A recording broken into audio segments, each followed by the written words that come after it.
Le Yémen est un pays de 27 millions d'habitants, situé au sud-ouest de la péninsule arabique. Il est entouré au nord par l'Arabie saoudite, à l'est par Oman et à l'ouest par le détroit de Bab el-Mandeb qui le sépare de Djibouti et de l'Érythrée. Depuis 2014, le Yémen est le théâtre d'un violent conflit.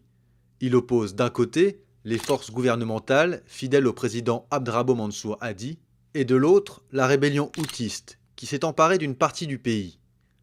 Cet affrontement est un nouveau chapitre dans l'histoire chaotique du Yémen. Un pays déjà marqué par les rivalités entre tribus locales, les ingérences étrangères, les montées sécessionnistes et la présence d'Al-Qaïda. Alors, quels sont les différents acteurs qui s'opposent aujourd'hui sur le terrain yéménite et quels sont leurs objectifs? Pour comprendre, il faut d'abord revenir un peu en arrière. Le Yémen est un pays jeune. En 1990, la République arabe du Yémen, ou Yémen du Nord, et la République démocratique populaire du Yémen, ou Yémen du Sud, fusionnent pour former un seul État, la République du Yémen, dont la capitale est Sanaa. Mais l'État central peine à imposer son contrôle sur l'ensemble du territoire. Cette fracture nord-sud est entretenue par les revendications sécessionnistes du sud et par la rébellion des Houthis au nord. Les Houthis sont de confession zaïdite, une branche minoritaire de l'islam chiite qui représente aujourd'hui 42% de la population yéménite. Le mouvement houtiste est créé en 1994 par Hussein al-Houthi et ses frères. Ils dénoncent leur marginalisation et demandent plus d'autonomie. Depuis leur fief de Saada, dans les montagnes du nord du pays, ils mènent plusieurs insurrections qui affaiblissent l'État.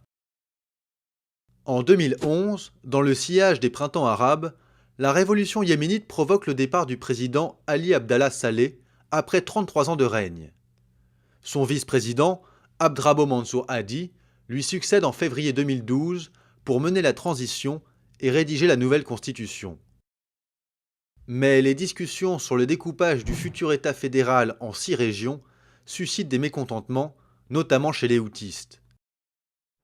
Début 2014, les Houthis lancent une offensive vers le littoral pour avoir un accès à la mer, puis progressent vers le sud.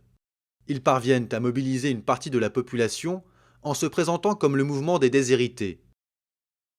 En septembre, ils s'emparent de la capitale Sanaa et prennent le pouvoir en janvier 2015.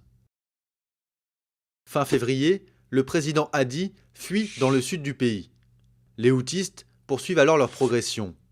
Ils prennent Taez, puis se dirigent vers le port stratégique d'Aden. Les rebelles contrôlent alors l'ouest du pays, la partie la plus peuplée. Le 25 mars 2015, l'offensive sur Aden entraîne la fuite du président Hadi à Riyad. Dès le lendemain, l'Arabie saoudite réagit et déclenche l'opération Tempête décisive. Cette opération est menée par une coalition de 9 pays arabes, regroupant l'Arabie saoudite, l'Égypte, la Jordanie, le Soudan, le Qatar, Bahreïn, le Koweït, les Émirats arabes unis et le Maroc. C'est l'Arabie saoudite, pays sunnite, qui mène cette coalition. Son objectif est à la fois de tenir sa frontière sud, mais également de stopper l'influence de l'Iran, le géant chiite.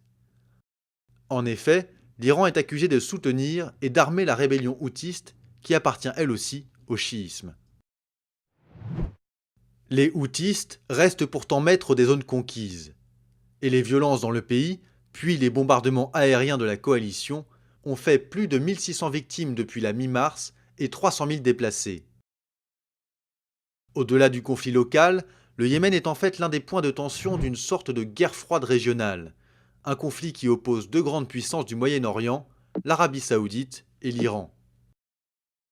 Chacun des blocs repose sur une instrumentalisation des principales branches de l'islam, le sunnisme et le chiisme.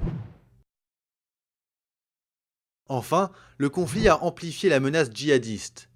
Al-Qaïda dans la péninsule arabique a renforcé son sanctuaire dans le sud du pays, tandis que le groupe État islamique est entré sur la scène yéménite.